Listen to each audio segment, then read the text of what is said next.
Welcome, everyone. Welcome this evening to this webinar on the role of leadership in promoting mental health, hosted by the Kenya Medical Association, the Physician Wellbeing Committee, to be specific. My name is Dr. Brenda Obondo. I'm the Chief Executive Officer at Kenya Medical Association, and we are very excited today to be able to bring this webinar for us to engage and learn, and also share policy proposals, definitely. The Physician Wellbeing Committee of KMA has been running a social media campaign on mental health awareness, focused on mental health in the workplace. You can visit our socials, Kenya Medics on Instagram and on Twitter. You can also check us out on LinkedIn, and we have a YouTube platform where all the previous webinars are uploaded, and you'll be able to access the recordings of the same. We plan to continue to have this series of webinars up to the 20th of November. So please look out for the publicity material. If you don't follow KMA, please follow KMA on your socials. And also, if you're not a KMA member, please join us. This is the work we do, a lot of advocacy and policy advocacy, as well as professional development. So karibuni sana. I think we can start. We have 72 people on, even as we call our colleagues and all those who we believe will benefit from this webinar. Just a little housekeeping. Kindly post your questions on the Q&A so that we don't miss it. Any other comments can be posted on the chat box, which is open. Any feedback, comments, kindly place them there. We are here with my team from KMA. We have Peter Ogeto, who's our ICT officer. Peter, you'll kindly post any contact details on the chat for people to note. And also the pay bill for membership. Asante sana.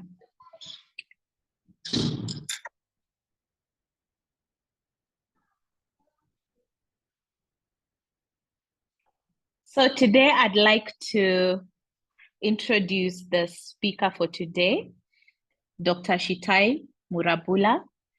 Dr. Shitai is a consultant psychiatrist and lecturer at Kenyatta University, and he's also the immediate former president of the Kenya Psychiatry Association that he served from 2020 to 2024. And Dr. Shitai is also, I'd say, a global leader.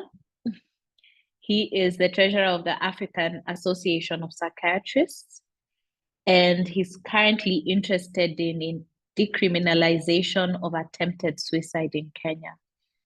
So Dr. Shitai, we're very happy to have you today. And I think I'll just allow you to maybe say one or two words, even as you introduce this topic to us. Karibu sana. Thank you. Thank you, Dr. Obondo, and the KMA fraternity, the leadership, for organizing this series on mental health. I've had a chance to join some of the webinars, and I found them extremely beneficial. So I'm also looking forward to the upcoming webinars. So for this evening, I also wish to welcome colleagues who are joining us from the various places. Good evening, good morning, afternoon, wherever you may be.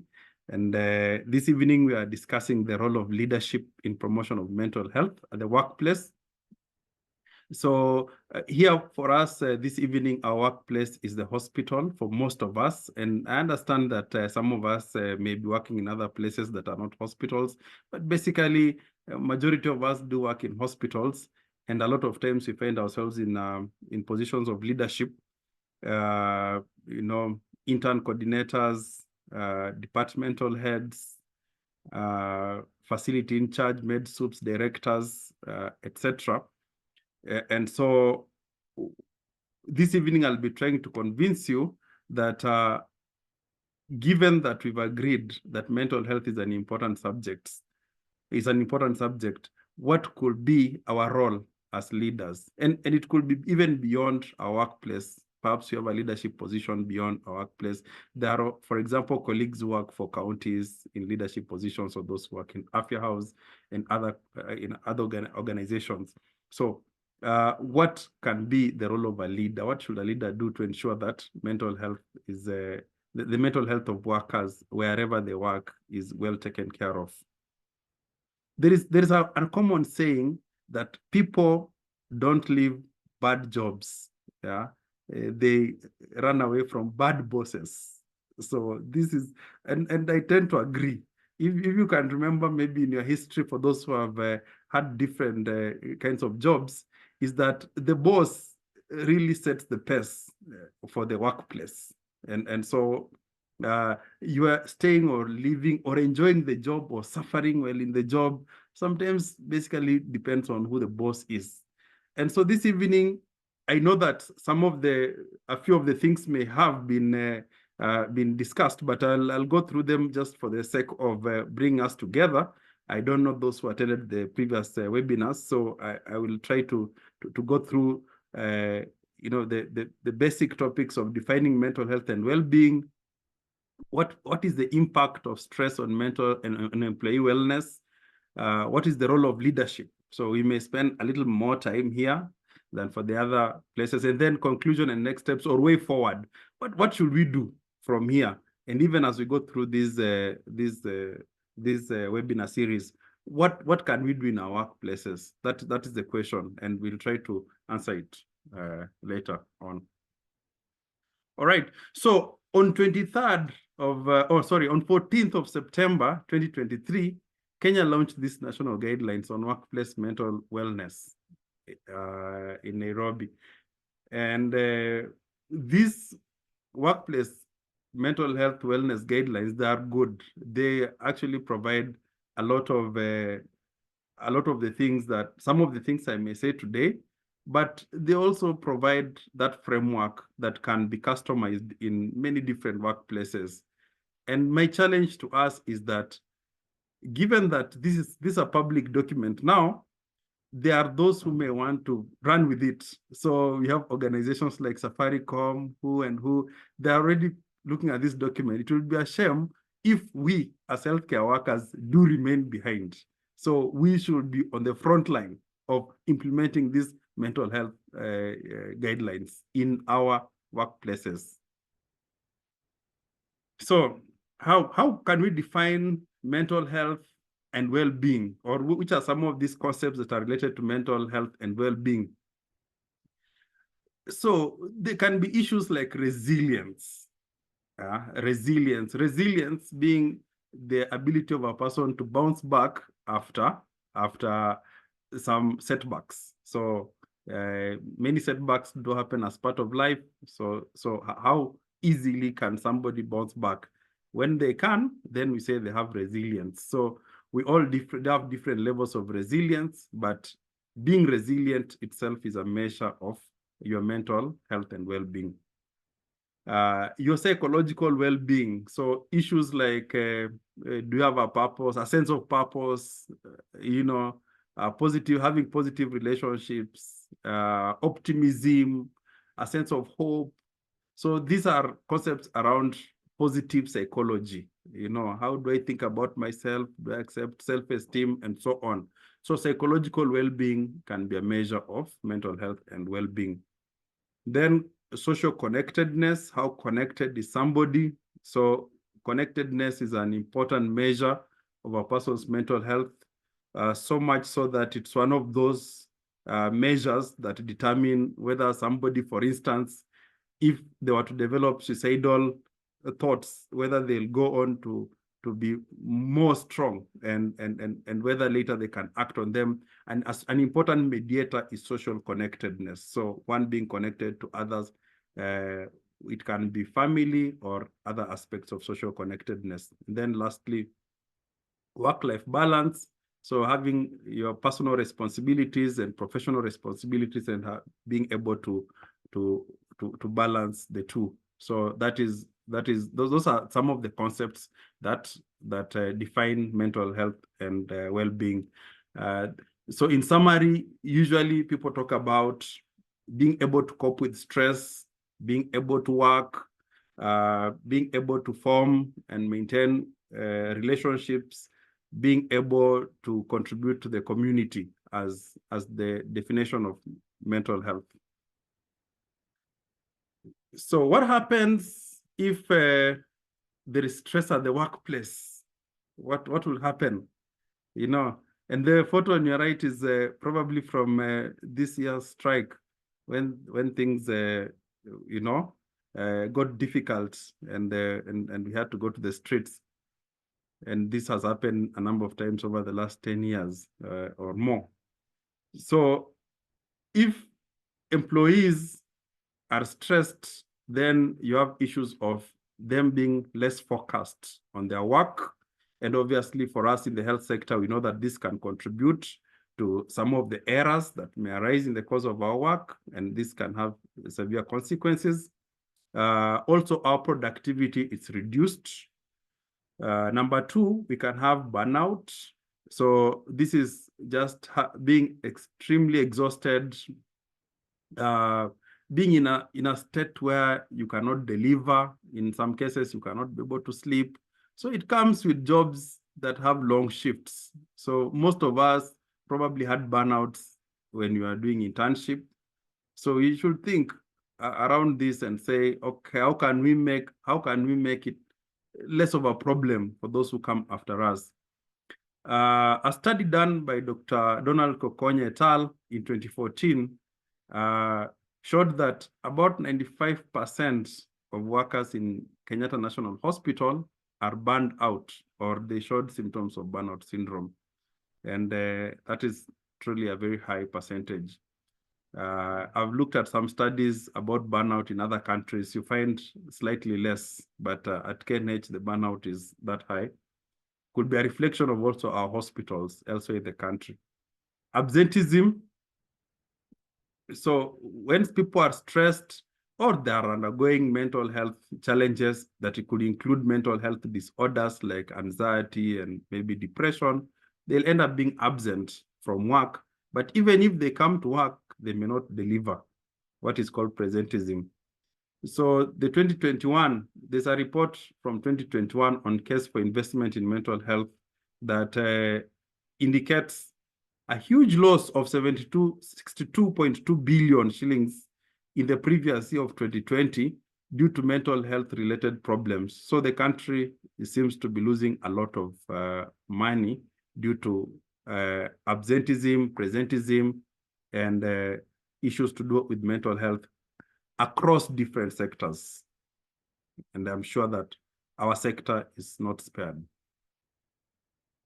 So then what could be the role of the leader? So there'll be many things a leader can actually do. But one is that themselves, they can lead by example, So just healthy behaviors, demonstrating work-life balance. So one problem we can solve by ourselves, whichever position we are, is to try to invite each other more into our activities. So if you play a game, for example, soccer, you invite a friend, or tennis or golf, or other activities you are involved in. It's important that we invite each other, including things like weddings and so on. I think this will be very important, and especially for leaders, because the leaders themselves can be the champions for mental health at the workplace. Showing empathy, so showing empathy can be in form of accommodating people when they undergo different challenges, So somebody's absent. What is the first reaction? Is it, and what is the approach? Is the approach punishment, or is the approach to find out what could be going wrong? So there has to be some empathy. And when we find that somebody is struggling, what do we do next? You know, I remember one time, you know, look, as human beings, we go through things like losses, for example. And I remember sometime, you know, someone talking very badly, you know, about a colleague who had lost a loved one. You know, we want the colleague to cut short their bereavement to come back to work because you are looking at, you know, their duties must be covered.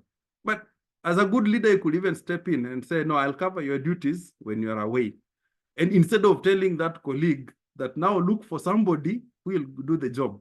Yeah. So some of us approach it that way. And I think it is very unempathetic to approach it that way. Then as a leader, we can provide the resources. And if we are in a position, we can provide resources. And if we are not in a position, we can lobby for resources to be provided for mental health programs in our workplaces. So one thing that we must also discourage is that mental health programs will be established for free. I think I think that we have to accept that there'll be investment. And so if you are in a position of to do that, you have to provide the resources or lobby for the resources. Again, still, these are role of leadership. So the leader still will be the one responsible for implementing effective mental health initiatives at the workplace. The photo on the right is some Nairobians who are out on one fun day, but it was also a day of it was organized as dance and relaxation and wellness, and it also had mental health screening. It also had mental health education. So we could also think about having such activities as an entry point to mental wellness in our workplaces. So the activities that we organize as fun activities, we can bring in mental health activities such as screening, even consultations can take place, but basically screening talks that can be the entry point to mental health conversations. So what can a leader do in providing effective mental health initiatives at the workplace, in implementing that is? So it can be things like having flexible work arrangements where it's possible, where it can be possible. And then mental health workshops. So these should not be one-off, you know, workshops. If you have a one-day workshop in a year, probably they may not have that benefit. But if you have regular, maybe per quarter or every 2 months, there is some sense of there's a sense in which a consistent program will be more useful to employees or colleagues. At the moment, there's an ongoing program that is being rolled out by Aga Khan on mindfulness. So teaching health workers how to use mindfulness as a form of self-care. I think that is a very important one, and we must look out for it and go through the training. I personally went through that training, and I found it to be very useful, how to start practicing mindfulness. When things go wrong, when you are very stressed, how do you bring yourself back to where you are, to the ground, you know? How do you bring yourself back to? So, I mean, that's a conversation that we can have about training health workers on self-care, self-help. Others would include things like employer assistance programs. So issues around providing counseling services where at the workplace, confidential, and with the virtual option, I think these we can make them truly confidential. Somebody books, online, and then a counselor, assist them, and that should be linked to referral for support if the problems are sort of more serious. In terms of wellness benefits, so if there are gifts that or awards that you are giving people for performing well, they could include things that will promote their mental health. All right. So, and just other things that leaders can do, fostering a supportive and inclusive work culture. So open communication, people talking about mental health, collaborative teamwork. So there being a sense of community and friendship in the workplace. And this will include cultivating a culture whereby people can stand in for each other, help each other, when people have to be away for one reason or the other. Recognizing and appreciating people, and especially even those who are champions for mental health can be great, and bringing in the issues of diversity, equity, and inclusion. I think this is a very important concept. I don't know to what extent we are implementing issues around diversity, equity, and inclusion in our workplace. I think the law has a bit of that when they talk about diversity in terms of ethnic diversity, but we must be deliberate again about if you are in a workplace, for example, and there is somebody who is different, maybe in terms of color, in terms of an ethnic origin, I think it's important to ensure that this person is not left out. It's very easy to leave such a person out because they will feel, that they are different in that environment. So it's important to include them and give them that support that they may need. So at this point, I'll ask a question. What is it then that constitutes a mental health friendly workplace? As a summary of the discussion that is foregoing. And I will go through a few things that should summarize what constitutes a friendly mental health workplace. And that includes, one, employees who have information or mental health literacy. So people who have information about mental health. Number two, HR policies that are friendly. So it may include things like remuneration, working hours, conditions, and so on. Number three, availability of screening for those who are at risk or to detect early mental disorders. Extremely important. So availability and knowledge about screening for mental disorders is important. Number four, allowing for reasonable accommodation. So reasonable accommodation will be knowing that somebody has a mental illness, and therefore, if they come late, to what extent do we accommodate them? A lot of times our approach is punitive.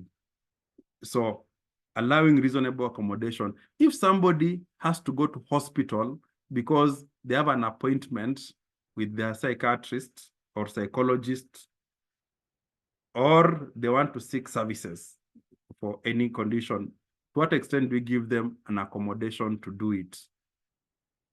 Or if somebody needs to go away for treatment for 3 months, to what extent can we give them accommodation? Number five, availability of counseling services, which I've alluded to, of good quality, and it should be confidential.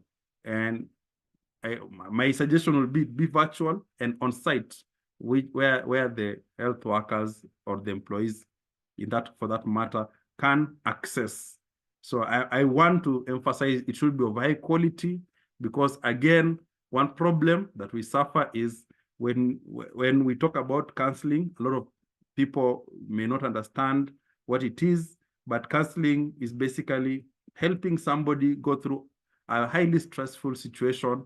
It will is such as maybe bereavement, is a good example, or some other loss. Maybe they lost some property in some unfortunate incidents. So they are highly stressed.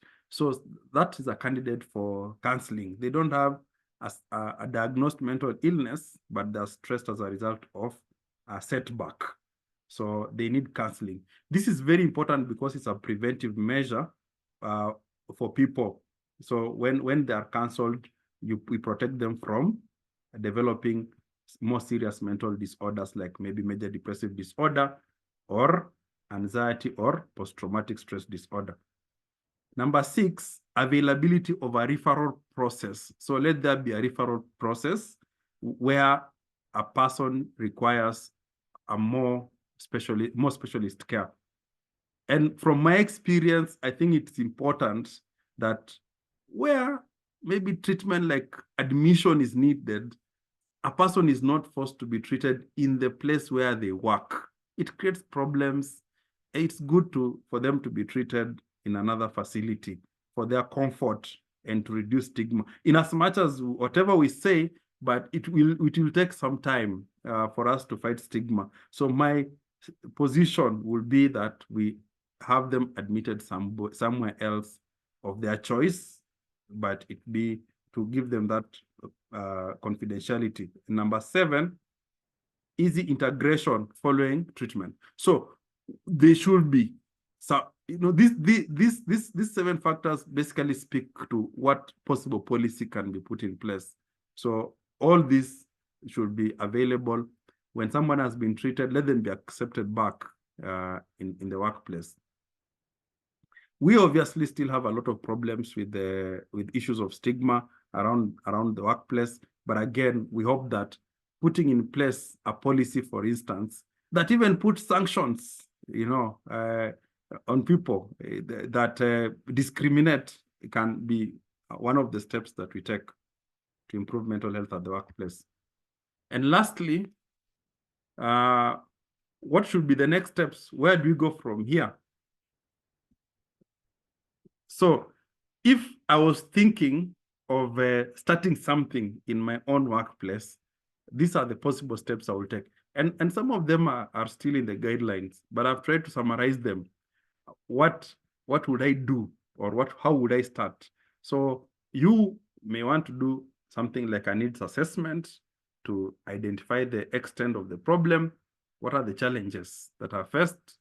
So a needs assessment will be good. It will be in form of a survey, for example, at the workplace, to find out, what challenges people are going through. And then number 2, it will be to design a program. So to develop a comprehensive program that will include education, support services, everything that goes into programming, things like theory of change, having work plans, and so on. So planning will be another step. And then number 3, I would implement. So doing a budget, providing a mental health program at the workplace will require some resources.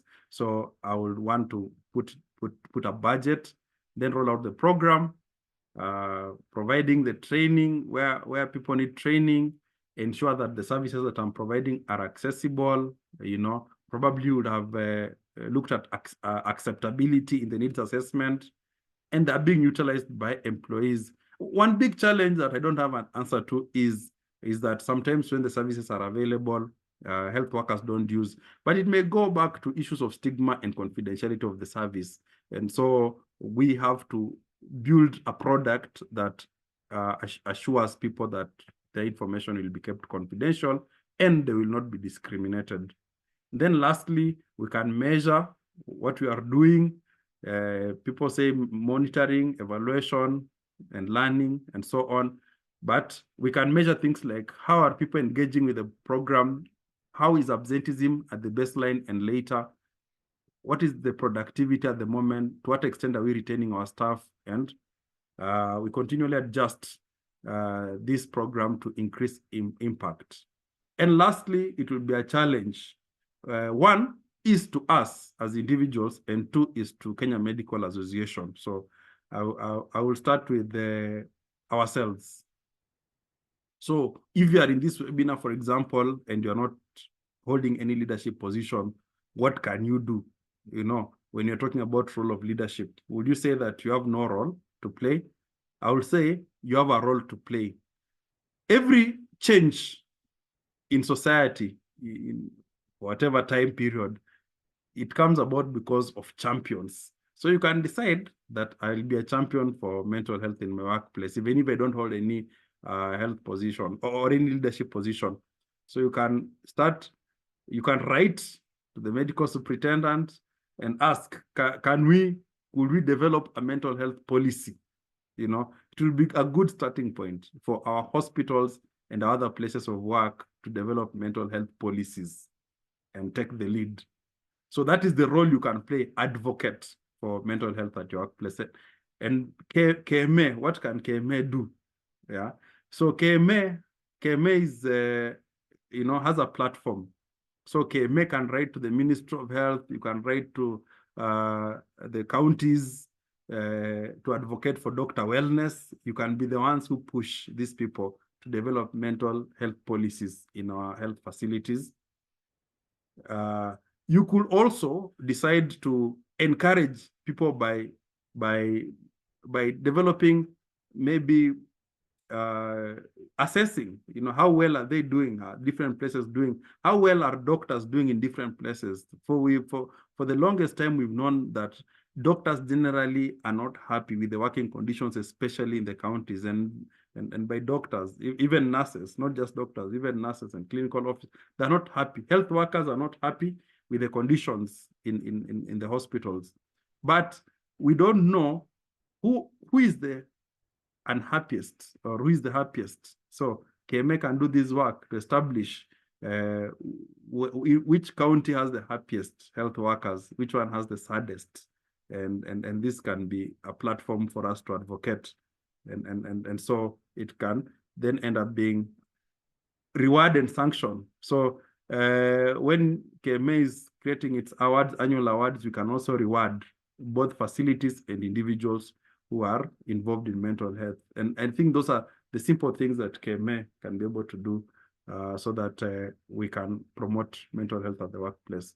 So I'll stop there and await your questions. So back to you, Dr. Brenda Obondo.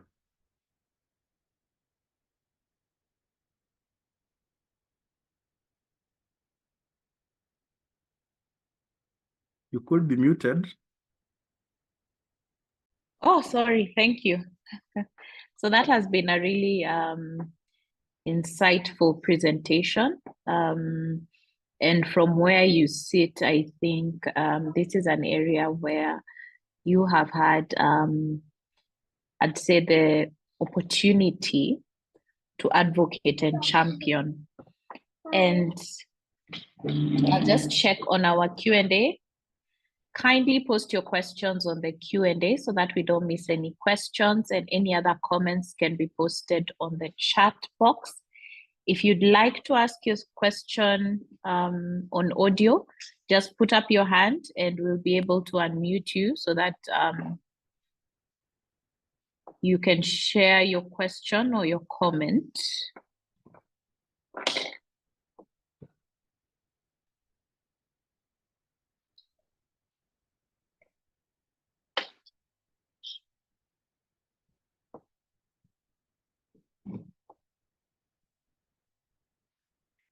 So,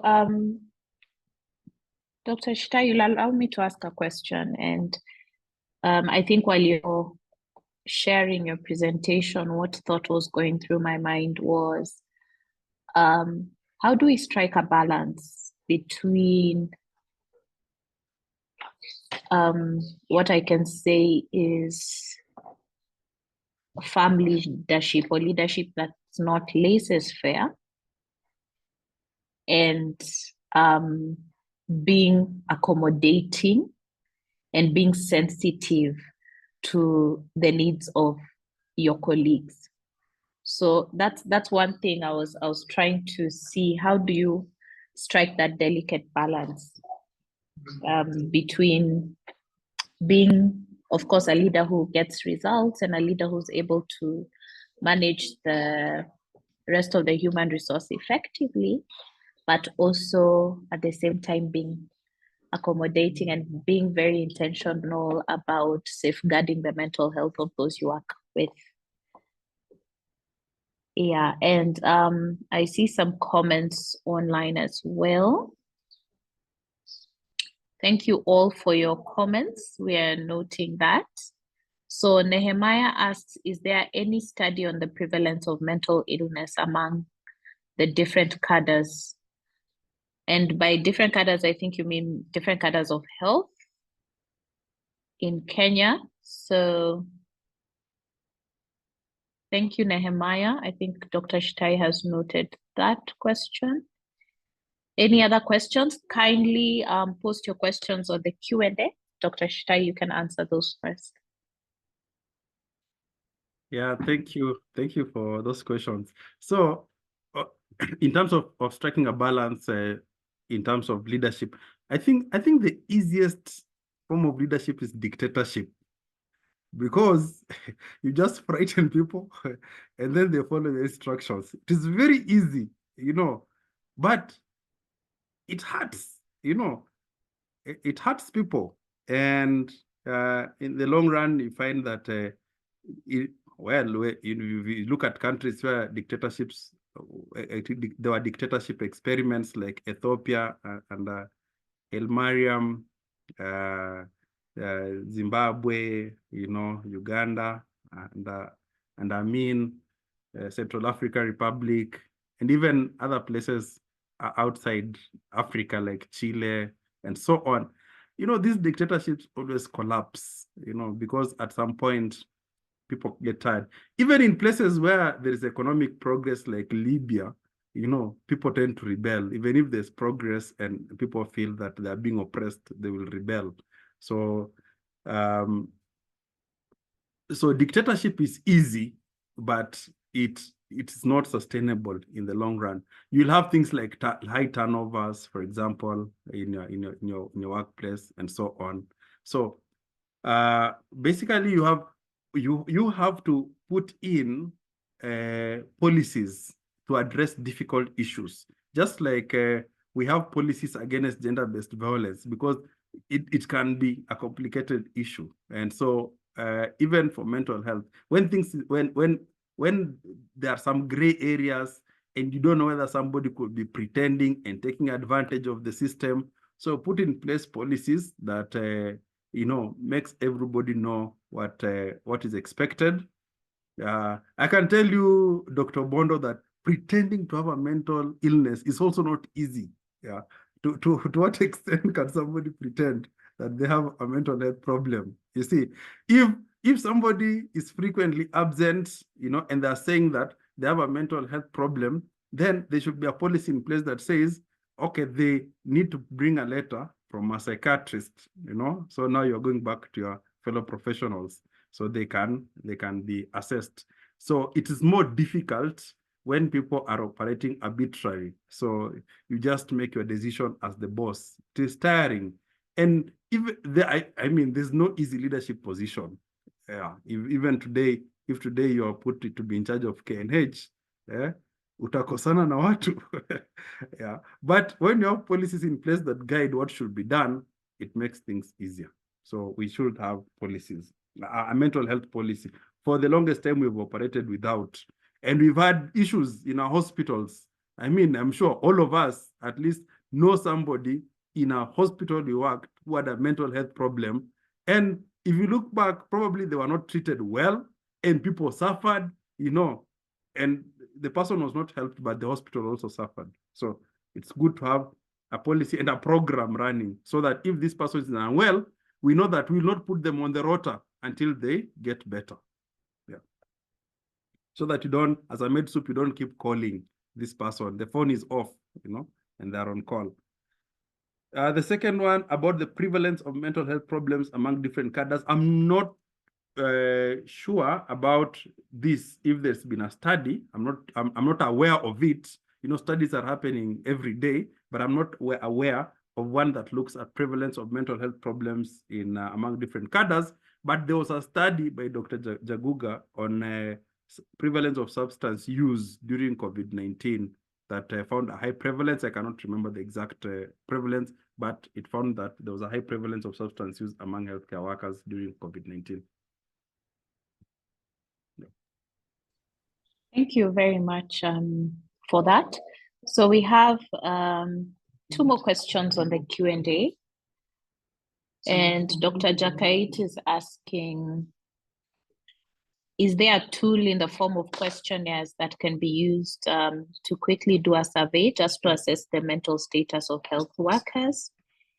And Mutiso asks, when you advocate for a mental health policy and your boss is adamant about taking your proposal, how can you handle this?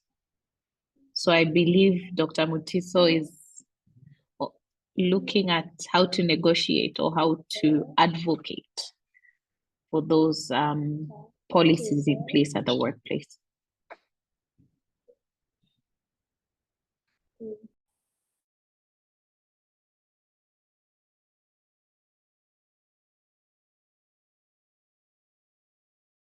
So tools that can be incorporated into surveys to sort of screen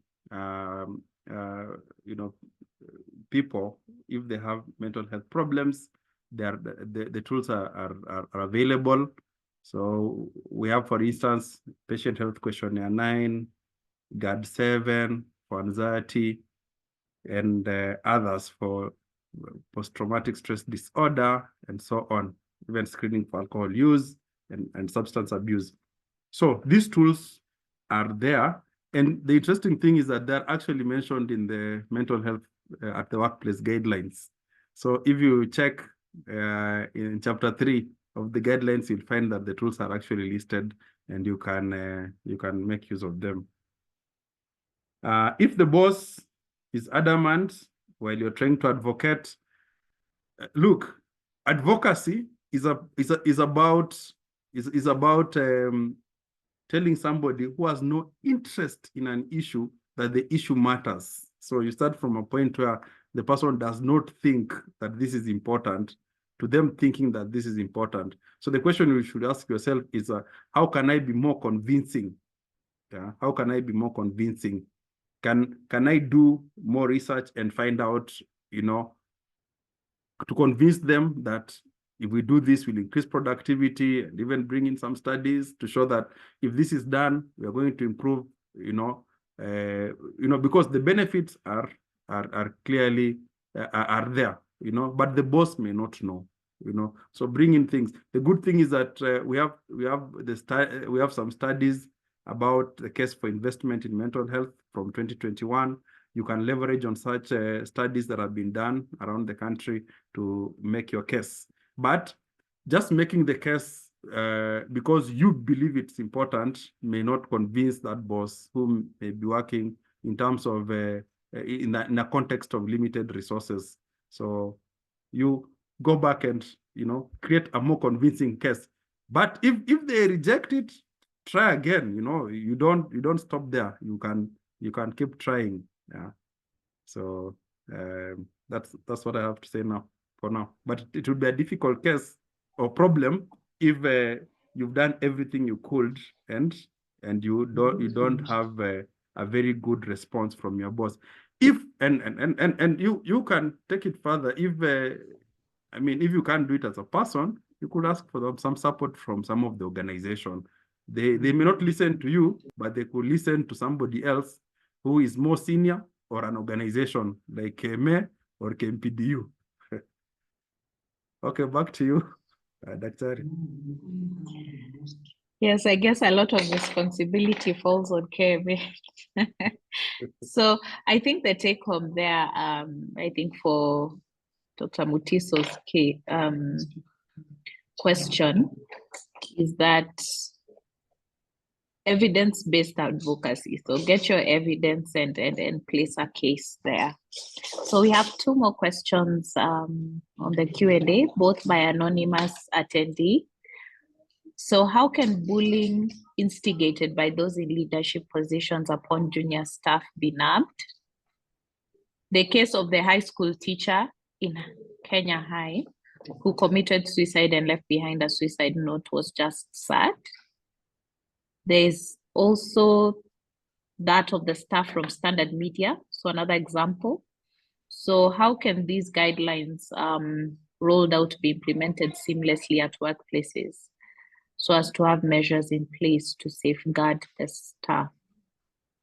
So I think Dr. Shtai, you shared a stepwise way in which implementation can be done.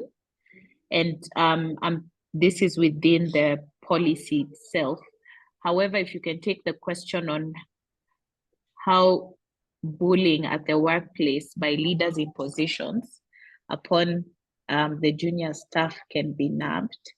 And then the next question I'd want you to take is, what are existing policies that promote well-being among healthcare workers on work hours and etc. So this is specific to healthcare workers. And is there anything happening to create such? I think maybe I can answer this partly. If you have anything to add, you could add. So there was the health labor market analysis report that was released. I think it's of 2021. And it specifies these details on work hours and the likes. And currently there's the Presidential Task Force on Human Resources for Health that is working on recommendations, looking at healthcare workers 360. So we hope that they'd consider the views that were presented before them. And I know as KMA, we had presented our recommendations in line with aligning work hours. So yes, there are policies that are being worked on. There's also this, the CBA, maybe any unionist can comment on that. But Dr. Shtai, I'll allow you to take those two questions for now.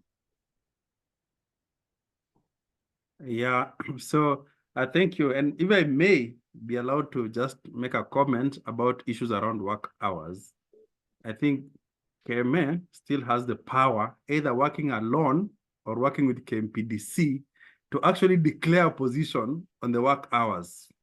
You know, you see, if KMA can make that declaration, it can be a fallback, even for doctors, to say that KMA recommends that doctors should work for this number of hours. Just like you find maybe BMA, British Medical Association, making such recommendations. So it can be important that KMA make such recommendations. Of course, KMPDU has been negotiating about some of these issues, and they may want to tell us where we are. In terms of bullying and suicide, so it's very unfortunate when it happens that bullying from a colleague can contribute, I'll say contribute, and it can be 100% for sure, I doubt, that it can be based on only a single on that incidence of bullying from one person. But I'll start by making a comment about suicide notes and whatnot. The media generally covers suicide very poorly in this country, so we should be aware, and we should not enable them to in their misdeeds. So there are recommendations on how suicide should be covered, a suicide death. So one recommendation is that you should not publish a suicide note. So don't share it on social media. Media houses should not share it. News about suicide should not be the headline. They should not be repeated, and so on. They should not be given in details also, because of the danger of copycat suicides. So we've said this, but like media is usually very much interested in creating news. So they want to shock us with the news. So as healthcare workers, let us take the lead. So we should not be the ones publishing the suicide notes. Personally, I don't read suicide notes at all. I don't, yeah, because I believe that there is little that you can actually gain from the, from the suicide note. So I don't read, I don't reshare. When it comes to bullying, we can also link it to mental health challenges. You see, the question we can ask ourselves today, is that this person who is bullying, are they themselves well? Or could they be struggling? It could be a case of neglected mental health problems, that their cry for help, since they're in power, is to bully those who are below them. So if we are to create mental health friendly workplaces, probably cases of bullying will also go down. So that for me is the response. However, it has been known that it's always easier to advocate for somebody else than for yourself. It's easier to stand up for somebody else than to stand up for yourself. So if you are in a workplace, one way you can approach a bullying senior is basically to advocate for each other, you see. So another voice can get into the conversation. If somebody is being harassed, you can say, no, Daktari, I think you are being unfair in the way you are approaching this. Not the person who is on the wrong, but a different voice. So that is a practice we can cultivate, and it can cut back on some of the bullying. Thank you very much for that. Just being allies for each other's, safeguarding each other's mental health in the workplace. I'm trying to see if we have any more questions, Doc. I think we have 6 more minutes before we wind up.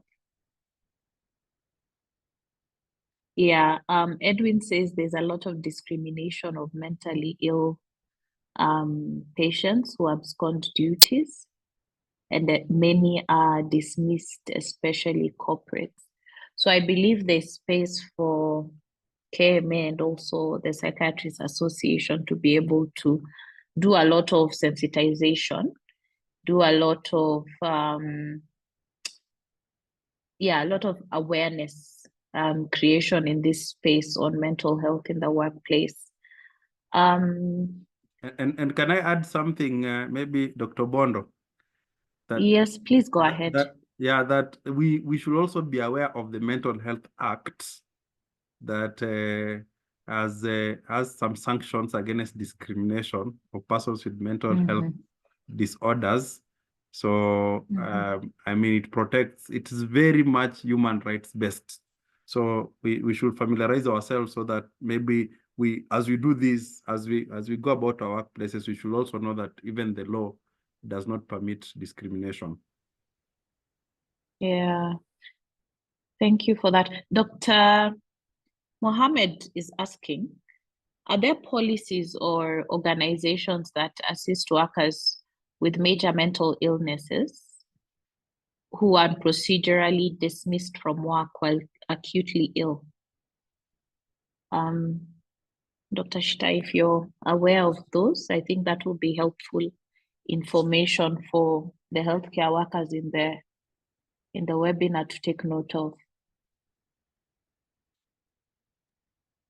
Okay, so to be honest, I do not know of any specific organizations, yeah, but we should start with the ones we have, you know.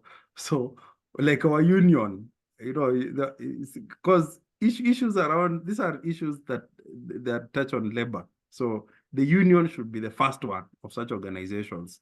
But then we have other human rights organizations out there that I'm sure may be willing to assist. So I don't know if HERAF does something or if they can be able to assist it, and it would be maybe some assignment to KMA to map out if there are these organizations that provide or KPA to map out so that we can provide that support, that information. But I know that generally organizations of persons who have mental illnesses, so the users organizations, such as USP, Users and Survivors of Psychiatry, Bipolar Heroes, could be very supportive and could provide some sort of help if needed. Yeah. Thank you very much. I don't see any other question, and I believe we're right on time. I'd like to acknowledge the presence of the KMA president, Dr. Kigondu, would you like to say something and maybe give us some closing remarks if you're able to? Yeah, thank you very much, Chitai. As is evident that we are realizing more and more that mental health issues are a big source of a lot of the issues that occur in very many places, including politicians, including at the health workplace. And they actually need, if you look at a lot of the problems that we have from a mental health perspective, then your approach to some of the issues that are facing both the health workers and the country at large will take a different perspective, and you'll stop being too hard on some of the things that are going on. It's important to know that a lot of mental health workers, as you have correctly put,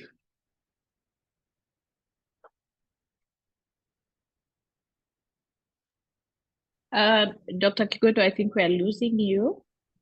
Sorry, that was a call coming in. As you have correctly put, may suffer mental health issues, and the health workers are at a higher risk. We need to identify this, and it is important for KPA and KMA to continue working together to improve the health worker mental health space and how they are treated. I was in another forum where they were discussing this, and alcohol and substance abuse is related a lot with these mental health issues. And I think we need to identify these things early. And so I want to thank Chitai and Aida for your committee that is doing a fantastic job in arranging some of these webinars that have been a missing link for the health workers and everyone else. Thank you, Brenda, for the session. And with that, I close the meeting and wish you a happy evening and till the next webinar. Asante sana, Dr. Kigondo. So before you drop off, I just wanted to remind you that we'll be continuing on this series on mental health in the workplace, courtesy of our Physician Wellbeing Committee led by Dr. Aida Wanjiku. Please look out for the communication on the same so that you're able to benefit and log in. All the recordings for the previous sessions are on our YouTube page, so you can access them there. We also have an ongoing mental health at the workplace social media campaign running. So please link up on our socials. And if you'd like to take part, be a part of this committee, just drop us an email on nec@kma.co.ke if you'd like to be a part of any of the KMA working committees. We have committees on policy, advocacy, we have public health, managed health care, human rights, sexual and reproductive health. So just check our website, see what you're interested, join the chama ni yetu, and it's the individual members who strengthen the association. So we welcome you on. The chat has details on membership and joining, and there's a link there to the portal. You can just tap on that. KMA will also be at the First Health Scientific Conference of Nairobi County.